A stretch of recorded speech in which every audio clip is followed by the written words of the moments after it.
বিশাল সমুদ্র যাত্রা শেষে যখন কোনো জাহাজ ঘাটে ফিরে আসে তখন তার তলার অংশে জমে থাকে নানা রকম সামুদ্রিক প্রাণী ও উদ্ভিদ। এই জৈব আস্তরণকে বিজ্ঞানীরা বলেন বায়োফাউলিং, যেখানে শৈবাল, বার্নাকল, মোলাস্ক, স্পঞ্জ ও অন্যান্য সামুদ্রিক জীব একসঙ্গে জাহাজের ধাতব তলায় আঁকড়ে ধরে থাকে। দেখতে নিরীহ মনে হলেও এই জীবের সমষ্টি জাহাজের জন্য এক বড় মাথা ব্যথা, কারণ সময়ের সাথে সাথে এদের স্তর ঘন হয়ে জাহাজকে ভারী করে তোলে, গতি কমায় এবং জ্বালানি খরচ বাড়িয়ে দেয়। বায়োফাউলিং আসলে এক ধরনের প্রাকৃতিক প্রক্রিয়া। জাহাজ সমুদ্রে চলাচলের সময় এর ধাতব তলা বা হালের উপর অতি সূক্ষ্ম ব্যাকটেরিয়া ও শৈবাল প্রথমে জমতে শুরু করে, পরে তাদের সঙ্গে যুক্ত হয় শামুক, ঝিনুক, বার্নাকল বা ছোট মাছ জাতীয় প্রাণী। এরা একসঙ্গে একটি পুরু স্তর তৈরি করে যা দেখতে অনেকটা পিচ্ছিল ও দানাদার হয়। এই স্তর জমে গেলে জাহাজের তলা হয়ে ওঠে অসমান ও খসখসে, ফলে পানিতে চলার সময় পানির প্রতিরোধ বা ঘর্ষণ বেড়ে যায়। এই প্রতিরোধের ফলেই জাহাজকে একই গতি বজায় রাখতে আরো বেশি শক্তি বা জ্বালানি ব্যবহার করতে হয়।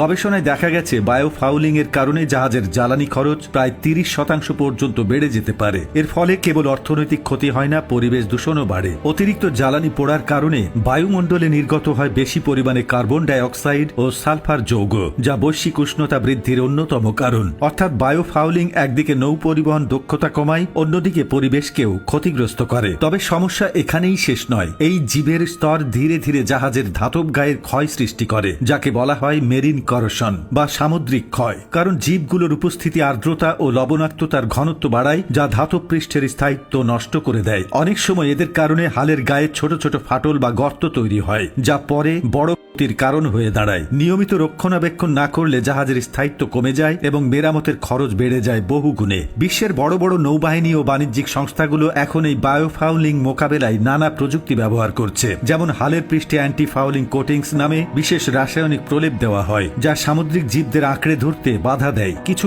আধুনিক জাহাজে ব্যবহৃত হয় আল্ট্রাসনিক ক্লিনিং সিস্টেম, যা পানির নিচে ক্ষুদ্র কম্পনের মাধ্যমে জীবের স্তর সরিয়ে ফেলে। তাছাড়া নিয়মিত হাল ক্লিনিং ও ড্রাই ডক রক্ষণাবেক্ষণও এখন বাধ্যতামূলক করা হয়েছে, যাতে জাহাজের গতি ও কার্যকারিতা অক্ষুণ্ণ থাকে। বায়োফাউলিং এর আরেকটি মারাত্মক দিক হল ইনভেসিভ স্পিসিস, আক্রমণাত্মক প্রজাতি ছড়িয়ে পড়া। যখন একটি জাহাজ এক মহাসাগর থেকে অন্য মহাসাগরে যায়, তখন তার তলায় লেগে থাকা ভিনদেশী প্রাণীগুলো নতুন পরিবেশে ছড়িয়ে পড়ে। এই বহিরাগত প্রাণীগুলো স্থানীয় সামুদ্রিক বাস্তুতন্ত্রের জন্য কি হয়ে দাঁড়ায় এবং স্থানীয় প্রজাতির মাছ ও উদ্ভিদের অস্তিত্ব বিপন্ন করে তোলে। হাঙ্গরের চামড়ার গঠন অনুকরণ করে নতুন ধরনের বায়োমিমেটিক আবরণ তৈরি করছেন। এই বিশেষ আবরণে কোনো রাসায়নিক বিষ থাকে না, বরং এর অমসৃণ বিন্যাস প্রাকৃতিকভাবেই সামুদ্রিক প্রাণীদের আটকে থাকতে বাধা দেয়। অর্থাৎ প্রযুক্তির হাত ধরে পরিবেশ বান্ধব উপায়েই জাহাজ শিল্প এই অদৃশ্য শত্রুর বিরুদ্ধে চালিয়ে যাচ্ছে। বন্ধুরা, আমাদের ভিডিওগুলো আপনি কোথা থেকে দেখছেন তা জানিয়ে দিন কমেন্ট বক্সে। পরবর্তী ভিডিওতে